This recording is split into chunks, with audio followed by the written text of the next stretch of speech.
우리 성탄 찬양 전 너무 감사했고, 우리 귀한 또 재능을 가지고 여러 방면으로 또 준비해서 율동도 하고 하나님께 영광을 돌리고 또 성탄의 기쁨을 같이 나눌 수 있어서 얼마나 감사했는지 모릅니다. 오늘 우리 같이 우리 성탄절이면서 또 송년주일인데 우리 하나님 말씀을 같이 묵상하도록 하겠습니다. 마태복음 2장 1절에서 12절까지의 말씀, 우리 한 절씩 말씀을 교독합니다. 헤로드 왕 때에 예수께서 유대 베들레헴에서 나심에 동방으로부터 박사들이 예루살렘에 이르러 말하되 유대인의 왕으로 나시니가 어디 계시냐? 우리가 동방에서 그의 배를 보고 그에게 경배하러 왔노라 하니 헤로드 왕과 온 예루살렘이 듣고 소동한지라. 왕이 모든 대제사장과 백성의 서기관들을 모아 그리스도가 어디서 나겠느냐 물으니 이르되 유대 베들레헴이오니 이는 선지자로 이렇게 기록된 바 또 유대 땅 베들레헴아 너는 유대 고을 중에 가장 작지 아니하도다. 내게서 한 다스리는 자가 나와서 내 백성 이스라엘의 목자가 되리라 하였음이니이다. 이에 헤롯이 가만히 박사들을 불러 별이 나타난 때를 자세히 묻고 베들레헴으로 보내며 이르되 가서 아기에 대하여 자세히 알아보고 찾거든 내게 구하여 나도 가서 그에게 경배하게 하라. 박사들이 왕의 말을 듣고 갈새 동방에서 보던 그 별이 문득 앞서 인도하여 가다가 아기 있는 곳에 위에 머물러 서 있는지라. 그들이 별을 보고 매우 크게 기뻐하더라. 집에 들어가 아기와 그의 어머니 마리아와 함께 있는 것을 보고 엎드려 아기께 경배하고 보배압을 열어 황금과 유향과 모략을 예물로 드리니라. 그들은 꿈에 헤롯에게로 돌아가지 말라 지시하심을 받아 다른 길로 고국에 돌아가니라. 아멘, 아멘, 아멘, 아멘. 오늘 말씀 제목은 진리를 찾아서입니다. 진리를 찾아서. 예수님께서 이 땅에 오신 것은 우주적인 사건이었습니다. 그렇죠. 예수님이 이 땅에 오신 것은 그냥 한 아기가 태어난 것이 아니고 그냥 왕이 태어난 것이 아니고 하나님께서 창세 전부터 인류를 향하여 계획하신 구원의 역사를 이루는 바로 그 절정이 예수 그리스도, 하나님께서 육신을 입고 이 땅에 오셔서 그래서 모든 인류를 구원하시는 그 성탄절, 이게 바로 역사를 나누는, 인류의 역사를 나누는 그런 대사건이고 엄청난 일인 것이죠. 하나님의 그 구원의 역사가 지금 이 땅에 실현되는 바로 그 시점이 예수님이 탄생하신 그 시점입니다. 예수님이야말로 인간이 가지고 있던 삶과 죽음의 모든 영원한 문제를 해결할 수 있는 바로 그분이시죠. 그 인류의 꿈, 하나님이 계획하셨던 그 계획, 그 놀라운 사건이 일어났는데 실제로 이 땅에서 그를 알아보고 그 사건을 깨닫는 사람은 별로 없었다는 것이죠. 유대인들은 2000년 동안 메시아를 기다려왔습니다. 하나님께서 자기들을 구원하시고 모든 열방 가운데 이방의 포로가 되고 이방 사람들의 지배를 받는 이 모든 상황을 메시아가 오셔서, 구원의 왕이 오셔서 자기를 구원해 줄 것이다 하는 그 예언의 말씀을 믿고 기다리면서 2000년 동안을 기다렸는데 막상 예수님이 오시니까, 구원자가 오셨는데 그들은 그분을 알아보지 못했다는 것입니다. 그리스도의 탄생을 처음 안 사람들은 들에 있는 목자들이었죠. 그들은 한밤중에 양을 치고 있는데 호련히 천사가 그들에게 나타났습니다. 그리고 너희들이 기다리던 그리스도께서 다윗의 고향 베들레헴에서 나셨다라는 그 메시지를 그들에게 전해줬습니다. 그들은 즉시 그 말을 듣고 그 밤에 베들레헴으로 갔습니다. 가서 아기 예수님을 찾아서 경배를 드렸습니다. 그리고 이 놀라운 일을 사람들에게 다 알렸다고 성경이 기록되어 있습니다. 그 목자들이 밤에 양을 치다가 우리가 천사들을 만났다. 밤에 갑자기 천사들이 나타났다. 그리고 그 천사들이 메시아가 우리에게 오셨음을 알려줬다. 그래서 우리가 정말 베들레헴, 다윗의 고향 베들레헴에 갔더니 정말 거기 한 아기가 태어났었다. 그래서 우리가 그게 경배했다. 그렇게 다 알렸는데 베들레헴에 있는 사람들이 그 말을 듣고 어떻게 했습니까? 그 뒤로 별 기록이 없어요. 당연히 우리 같으면은 그 베들레헴에 있는 모든 사람들이 그 말을 듣고 놀라 예수께 와서 경배하였더라, 이렇게 기록이 나와 있어야 되는데 그 사건으로 그냥 끝나버리고 만 거예요. 사람들은 그 얘기를 다 듣고 참 신기한 일도 있네, 그런 걸 봤어? 에이, 그럴 리가 있나?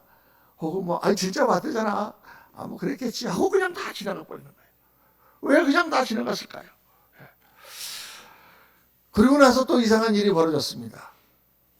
아기가 탄생한 지 40일이 돼서 유대인의 관례를 따라서 정결례를 올리고 아이를 하나님께 헌화하는 헌화식을 올리기 위해서 아이를 데리고 예루살렘에 갔더니, 예루살렘에서 아이가 들어가자마자 그 예루살렘 성전을 지키고 있던 노선지자 시므온이라는 선지자가 아기를 딱 보더니 그 아기를 안고 놀라운 예언을 하는 거예요. 주님, 이제는 주께서 주의 말씀을 따라 이 종이 이 세상을 가져갈 수 있게 되었습니다. 내 눈이 주의 구원을 보았습니다. 주께서 이것을 모든 백성 앞에서 마련하셨으니 그것은 이방 사람들에게는 계시의 빛이요 주의 백성 이스라엘에게는 영광입니다 하는 놀라운 그 말을 하는 거예요. 이 노선지자가. 사람들이 그 말을 앞에서 듣지 않았겠습니까? 야, 저 아기가 도대체 누구냐? 그 조금 있더니 선지자 안나라고 아주 나이가 많은 여자 선지자가 성전을 지키고 있는 선지자가 있었는데, 이 여자 선지자는 보니까 이 사람은 결혼한 지 7년 만에 과부가 되고, 그러고 나서 84년을 성전을 지키면서 금식하고 기도하며 하나님만을 섬기는 아주 경건한 그러한 노 여선지자입니다. 그러니까 14살에 결혼을 했더라도 7년이 지나면 21세에 1세에 과부가 됐잖아요. 21살에 과부가 돼서 84년을 성전을 지켰으니까 105살이 된 할머니가 매 금식하고 기도하면서 메시아를 기다리고 있는 그 할머니가 이 아이를 보더니 이 아이야말로 하나님 보내신 메시아고 우리가 기다리던 바로 그 사람이라고 예언을 하는 것입니다. 이 주위에 있는 사람들이 다 그것을 보았잖아요. 들었잖아요. 와, 그러면 어떻게 해야 되겠습니까? 이 아이가 바로 그분이라는 말입니까? 다 그 예루살렘에 있는 사람들이 소동하면서 예수님을 만나야 될 텐데 그 얘기만 나오고 그 뒤로 아무 일이 없어요. 2000년 동안 그들은 메시아를 기다려왔는데 그 신비한 메시지를 받고도 그들은 별 움직임이 없었단 말이에요. 그래서 참 이상한 일 다 있군 하고는 자기 사는 것이 바빠서 그냥 다 지나쳐버리고 말았다는 것입니다. 그 후에 요셉과 마리아가 베들레헴에서 거의 2년을 머물러 있었다고 추측이 됩니다. 베들레헴에서 바로 나사렛으로 가지 않고 애굽으로 피신했기 때문에 거의 2년을 베들레헴에 머물고 있었는데 아무도 예수님을 찾아보거나 예수님을 찾아와 경배하는 사람이 없었다. 그런데 그러던 중 어느 날 갑자기 동방에서 왔다고 하는 박사들, 이방의 학자들이 와서 왕이 어디 나셨느냐 하고 묻고 예수님께 와서 예물을 드리며 경배를 했다. 그게 오늘 우리가 읽은 말씀이에요. 여러분, 이게 정말 이상하지 않습니까? 오늘날도 마찬가지예요, 여러분. 당시의 유대인들과 별로 달라진 게 없습니다. 사람들은 눈앞에 신기한 일들이 일어나고 하나님의 기적이 나타나고 역사가 나타나도 잠시 신기할 뿐 어떻게 된 건지, 먹고 사는 데 바쁜 건지 그냥 다 지나치고 만다 그 말이에요. 제가 그런 사람을 많이 봤습니다. 제가 목회하던 그 샌프란시스코에 우리 정장로님 네 분도 너무 잘하십니다. 그 장로님이 계시는데 문윤식 장로님이라는 분이 계셨어요. 그 전에 이제 목사님 성함이 우석 목사님이라서 저는 목사님 아버지인 줄 알았어요. 그 전에 그 교회를 가끔 방문을 해보거나 이제 제가 그럴 때 가보면은. 근데 아니더라고요. 그냥 장로님이세요. 근데 이분이 아주 호탕하시고 그런 분이셨는데 그분이 돌아가셨어요. 어느 날 나이가 많으셔서 돌아가셨는데 이제 그 권사님이 굉장히 믿음이 좋으시거든요. 그래갖고 장례식을 다 치우려고 병원에서 그렇게 하셨는데 6시간 만에 이분이 깨나셨어요. 다시 깨나셨어. 죽었다가 살아났다니까. 의사는 다 죽었다고 그랬는데 6시간 만에 다시 눈을 뜨신 거예요. 그래갖고 벌떡 일어나 앉아가지고 주위에 있는 사람 다 오라고. 그래가지고 주위에 있는 사람, 친척, 아는 사람, 선배들 다 모여가지고 그분한테 얘기를 들은 거예요. 내가 죽어서 주님을 만났다. 예수님을 만났다. 그리고 뭐 한참 여러 가지 이야기를 하셨다 그래요. 그리고 나서 그 다음날 돌아가셨어요. 할렐루야. 돌아가셨으니까 망정이 지금까지 살아계시면 참 곤란할 것 같아요. 그랬는데 제가 이제 부임하기 전에, 저는 그 전에 그 문윤식 장로님을 만나고 그러고 나서 제가 이제 감독으로 이렇게 있다가 나중에 그 교회를 제가 부임을 하게 됐어요. 부임을 하러 갔더니 권사님이 나한테 그러시는 거예요. 우리 장로님이 글쎄 목사님 죽었다 글쎄 6시간 만에 다시 살아났잖아. 그런데 그때 와서 말을 들었던 사람 중에 예수를 안 믿는 사람이 있다고 저하고 전도를 가자는 거예요. 그래서 제가 그분을 만나러 갔습니다. 권사님이랑 같이 전도하려고. 왜 이분은 혼자 살아요. 부인하고 어떻게 됐고 혼자서 그냥 사는데 그때 와가지고 그 장로님이 너무나 사랑했기 때문에 그 얘기를 다 해줬는데 그때만 잠깐 이런 일이 있을 수 있나 그러고는 그 다음에 또 교회를 안 나온다는 것입니다. 그래서 아무리 전도를 해도 듣질 않아요. 그래서 사람들은 기적적인 일이라든가 자기가 이해할 수 없는 일이 나타났는데도 알아보려고 하지도 않는다고 말이에요. 알아보려고 하지도 않아요. 그리고 그냥 늘 하던 대로 안 믿는 거예요. 정말 내가 이걸 꼭 해야 된다. 정말 목사님 말씀 들으니까 정말 내가 이렇게 살아야 된다는 말씀을 감동으로 듣기만 할 뿐 감동만 잠깐 있지. 그러면 그 다음에는 다시 또 똑같은 생활을 반복한단 말이에요. 혹시 2022년은 그렇게 살아오지 않으셨습니까? 우리가 정말 세상 살아가면서 예수님을 믿고 정말 예수님 안에서 우리가 뭘 해야 되는가, 어떻게 살아야 되는가, 어떻게 변화해야 되는가, 이걸 우리가 몰라서 우리가 못하는 게 아니에요. 몰라서 못하는 게 아니라 알면서도 잠깐 성령의 감동이 오면 그때뿐이고, 그리고 곧 우리 일상 때문에 뭐가 그렇게 바쁜지 우리는 변화되지 않고 그냥 지나가 버린다가 말입니다. 그래서 오늘 이 동방박사의 이야기가 굉장히 중요한 얘기인 것입니다. 여러분, 이 동방박사라고 하는 동방에서 온 박사들이라고 하는 사람은 실제로 학자들이 연구를 해보면 페르시아에 있던 학자들이고 이들은 천문학을 하던 점성술사였다 그래요. 그 당시에는 천문학과 점성술이 다 같이 이렇게 연결되어 있었습니다. 그러니까 하늘에 있는 천문을 연구하고 또 그때 일어나는 일을 가지고 예언도 하고 이러던 사람이에요. 그런데 성경은 천문학에 대해서는 뭐라고 안 하지만 신구약을 막론하고 점성술에 대해서는 아주 강력하게 금하고 있습니다.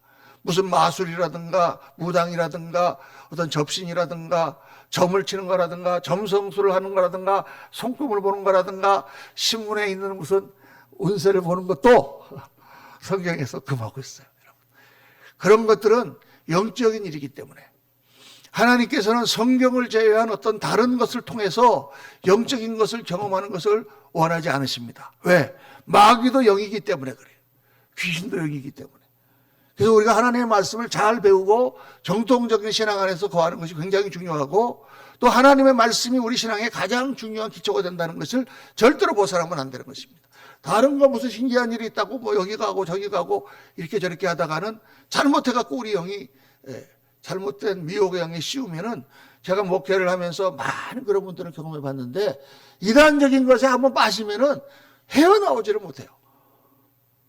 아무리 말로 설득을 하고 논리로 따지고 해도 거기에서 빠져나오지 못해. 그래서 내가 이게 확실히 영적인 역사다. 미혹의 영이 그 안에 들어가 있다.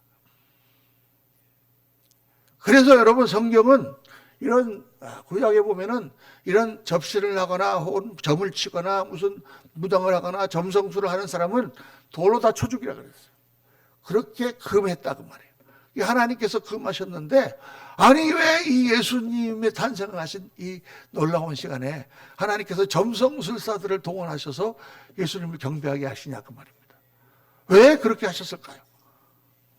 당시 유대인들 선지자들도 많고 율법사들도 많았는데 하필이면 페르시아의 점성술사들로 하여금 예수님을 경배하게 하셨는가? 여기에는 중요한 두 가지 의미가 있습니다. 첫째는 예수님은 유대인들의 구원주일 뿐만 아니라 전 인류의 구원주이심을 우리에게 가르쳐 주시는 거죠. 마태복음 8장 11절에 보면 또 너희에 이르노니 동서로부터 많은 사람이 이르러 아브라함과 이삭과 야곱과 함께 천국에 앉으려니와 그 나라의 본 자손들은 바깥 어두운 데 쫓겨나 거기서 울며 이를 갈게 되리라. 예수님이 하신 말씀이에요.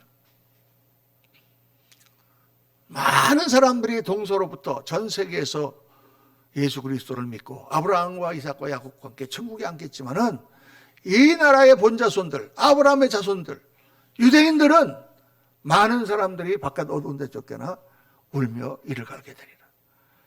복음의 역사가 이 하나님께서 유대인들을 택하시고 유대인들을 통하여 말씀을 주시고 유대인들에게 선지자를 주시고 유대인들 가운데 육신을 입고 하나님께서 이 땅에 오신 예수 그리스도께서 탄생하셨지만 그 제자들이 다 유대인들이었지만 그러나 어떻게 됐습니까? 그들이 복음을 전하는 것을 유대인들은 잘 받아들이지 않고 이방인들이 받아들였어요. 그래서 교회는 점차로 유대인의 교회에서 이방인의 교회로 되어버리고 말았습니다. 약 3세기가 됐을 때 유대인들은 오히려 더 율법으로 빠지고 더 유대교로 빠져서 예수님을 배척하게 되어버리고 다 이방인들이 로마 제국에 있는 사람들이 예수를 믿게 됐어요. 예수님이 예언하신 대로 되었습니다. 그래서 이거를 예수님 탄생하실 때부터 하나님은 다 그걸 알고 계셨기 때문에 처음부터 그렇게 보여주신 거예요. 이 메시아는 유대인들만을 위해서 오신 메시아가 아니다. 이 메시아는 페르시아에 있는 그 학자들이 와서 경배하도록 모든 열방에게 복음을 전하게 오신 분이라는 것을 우리에게 가르쳐 주시는 거예요. 그런데 오늘 이 말씀 가운데 이 동방박사를 통해서 더 중요한 메시지를 우리가 발견할 수 있습니다. 그것은 뭐냐? 그것은 바로 진리를 찾는 자세. 이 동방박사들을 보면서 정말 진리를 우리가 어떻게 해야 되는가? 하나님의 말씀을 어떻게 들어야 되는가? 우리가 말씀을 깨달았을 때 우리가 어떻게 살아야 되는가를 우리에게 보여주신다고 말이에요. 자, 예언대로 유대인들 가운데 예수님께서 오셨습니다. 메시아가 오셨습니다. 먼저 유대인들에게 알려주셨습니다. 그러나 그 택함 받은 백성들은 의외로 별 관심이 없었다고 말이에요. 그런데 이방인들 가운데서 관심 있는 사람들이 있었다는 거예요. 메시아의 그 하나님의 그 놀라우신 구원자가 이 땅에 오셨을 때 그 강림의 은혜와 축복은 그래서 그 관심을 기울이고 찾은 사람들에게 그 영광이 돌아갔다는 것입니다. 여기 동방박사들은 페르시아에 사는 학자들이라고 했죠. 이들은 하나님을 모르는 사람들이에요. 여호와 하나님을 믿지 않는 사람들입니다. 그러나 그들은 열심히 공부하고 여러 나라의 고문서들을 연구하는 그런 사람들이었습니다. 하늘을 보면서 천문학을 공부하고 거기서 뭔가 계시가 있지 않나를 연구하는 사람들이었어요. 그런데 어느 날 하늘을 관측하는데 이상한 별이 하나 나타났다고 말해요. 고대로부터 동정을 막론하고 이상한 별이 나타난 것은 뭐예요? 어떤 위대한 사람이 태어났다는 징조잖아요. 그러니까 저 별이 지금 이 시대에 나타난 게 무슨 뜻인가 하고 그들이 여러 가지 문헌을 연구해 보다가 이스라엘 사람들의 경전을 보고 거기에서 메시아에 대한 예언이 있는 것을 발견했다고. 아, 이스라엘 사람들이 위대한 왕을 기다리겠구나. 그러니까 저 별을 따라가면 거기에는 어떤 왕이 태어나는 것이 분명하다 하고 이 사람들은 그때부터 짐을 꾸려가지고 같이 먼 길을 떠나서 별을 따라서 이 유대 땅까지 왔다는 거예요. 이게 놀랍지 않습니까, 여러분? 이 학자의 탐구일까요? 어떤 별이 나타나고 그 별을 고대 문서에서 나온 그러한 진리를 발견했다. 이랬을 때 이 사람은 거기서부터 유대까지가 얼마냐? 거의 1600km가 넘어요. 1800km쯤 되는. 거의 2000km가 되는 그 먼 길을 이 사람들은 산을 넘고 물을 건너서 그 별을 치서 왔다는 거예요. 그런데 정작 그 옆에 있는 사람들, 베들레헴에 있던 사람들, 예루살렘에 있던 사람들, 이 사람들은 그 메시아가 왔다는 그 놀라운 소식을 듣고도 예언을 받고도 아무도 찾아보려고 하지 않았다는 것입니다. 그래서 이 인간의 육신을 입고 이 땅에 오신 하나님의 아들, 모든 인간을 죄와 죽음에서 구원하신 영광의 왕, 위대한 왕 중의 왕을 처음으로 뵙고 경배하는 영광은 이방 사람들에게 돌아갔다. 그 페르시아의 학자들에게 돌아갔다. 진리를 발견하고 그것을 진지하게 추구하고 그것을 위해 인생을 던지는 사람들에게 하나님의 영광과 축복이 있음을 우리에게 알려주신 것입니다. 여러분, 우리가 이걸 보면서 깊이 한번 생각을 해봐야 돼요. 우리가 다 예수님을 믿고 우리가 다 교회에 열심히 나옵니다. 그런데 하나님 앞에 가면 영광이 있어요. 지난주 제가 수요일 날 영광에 대해서 같이 말씀을 묵상했지 않습니까? 하나님 앞에 가면 다 상이 다르다고 했어요. 주님께서 정말 우리를 해의 영광이 다르고 달의 영광이 다르고 별의 영광이 다른데 별과 별의 영광이 다르다고 했어요. 주님 앞에 갔을 때 상급받는 인생을 살아야 될 거잖아요. 그렇잖아요. 우리 열심히 예수님을 믿는데 주님 앞에 갔을 때 잘하였도다 착하고 충성된 종아, 내가 작은 일에 충성하였으니 내가 크고 귀한 것으로 갚아주리라. 칭찬을 다 들어야 되잖아요. 그게 우리 신앙의 목표다 그 말이에요. 그러니까 정말 우리가 하나님께서 주신 그 진리를 발견하고 오늘 말씀 가운데 우리 감동이 있고 성령께서 우리에게 어떤 말씀을 하시면은 우리가 그게 순종하고 정말 그렇게 가야 됩니다. 아무리 먹고 사는 게 바쁘고 아무리 다른 일들이 있어도 그거보다 더 중요한 일은 그 일이다 그 말이에요. 그 일을 가야 되는 거예요. 우리는 하나님이 저를 주신 시간과 환경 가운데서 각자 나름대로 인생을 살아가는데 우리가 정말 인생을 맞추고 나서 후회 없는 인생을 살았다라고 얘기할 수가 있는가? 그건 어디서 오는 거예요? 우리가 세상에서 뭐 돈 좀 더 많이 벌고 세상에서 조금 더 높은 자리에 올랐다. 그래서 그게 인생의 성공이라는 말입니다. 내가 어떤 환경에 처해든지 간에 내가 그 자리에서 내가 하나님을 믿고 하나님을 의지하며 주님을 붙들고 살아가는 게 내가 최선을 다했다. 내가 하나님 말씀대로 정말 순종해 살았다. 그렇게 우리가 1년을 돌아보고 평생을 돌아볼 수 있어야 되지 않냐고 말입니다. 그 말씀대로 가야 돼요. 진리를 알지니 진리가 너희를 자유롭게 하리라. 어떤 사람이 진정한 자유를 누리느냐? 하나님의 말씀을 받고 그 진리를 발견하고 그 진리를 따라 움직이는 사람들이에요. 근데 많은 사람들이 진리를 알기를 원하고 또 찾지만은 막상 눈앞에 진리가 나타나도 움직이지 않습니다. 왜? 자기의 일상생활에 너무 매여있기 때문입니다. 자기의 일상생활에 거슬리기 때문에 또 자기의 어떤 즐거움을 뺏어갈 것 같은 생각이 들어서 발견한 것을 오히려 싫어합니다. 귀찮아합니다. 오늘 본문에 이 동방박사들과 비교되는 한 사람이 있죠. 그 사람 누굽니까? 헤롯 왕입니다. 유대인의 왕이 오셨다는 것을 지금 이방 사람이 듣고 와가지고 헤롯 왕을 만나서 유대인으로 왕으로 나시니까 누구냐? 헤롯이 깜짝 놀랐어요. 자기가 애를 낳은 적이 없는데. 그래서 학자들을 불러서 물어봅니다. 야, 지금 우리 유대인의 왕이 어디 나신다고 되어 있냐? 그러니까 학자들이 다 성경을 잘 아는지라 미가서에 보면은 유대 땅 베들레헴에서 왕이 난다고 되어 있습니다. 아, 그래? 그러면 헤롯이 어떻게 해야 될까요? 당연히 그 동방박사들과 함께 그 왕이 나신 곳을 다 찾아보고 가서 경배를 드렸어야 할 것입니다. 그런데 그렇게 하지 않고 그냥 그래 가보시고 혹시 왕을 발견하시거든 나한테 알려주세요. 나도 가서 경배할게요. 그런데 그게 경배하려고 하는 마음입니까? 그 왕을 죽이려고 하는 거예요. 왜? 그 사람이 왕이 되면 자기가 왕위가 흔들리지 않겠나 이렇게 생각한 것입니다. 근데 이게 오늘 우리 버전으로 보면은 우리가 뭔가 예수님을 좀 믿어보고 뭔가 좀 좋은 삶을 살아보려고 하는데 걸리는 게 있어요. 예수님을 믿으면 내 즐거움이 날아가지 않을까? 내가 가지고 있는 이 재산이 날아가지 않을까? 내가 지금 누리고 있는 이런 것들이 없어지지 않을까? 그런 걱정하는 사람들이 너무 많은 거예요. 그래서 정말 중요한 것을 하지 않고 헛된 것에 자기의 삶을 쓴다고 말이에요. 또 여기에 나오는 율법학자들과 서기관들을 보세요.